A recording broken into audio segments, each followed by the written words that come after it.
Birodar, sen hamma ishingni qo'y, tijoratingni qo'y, yurish-turishingni qo'y, do'stlaringni qo'yda ota-onangni borib rozi qil.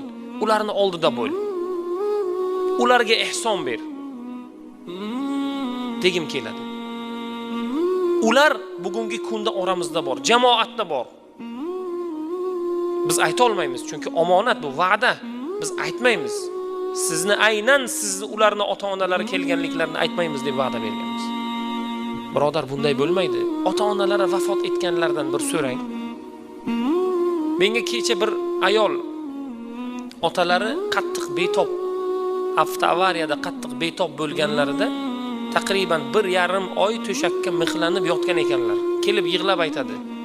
Men otam bir umr nogiron bo'lib, men bilan birga turishligiga roziman. Lekin otam vafot etdilar deydi. Shunga otasi nogiron bo'lib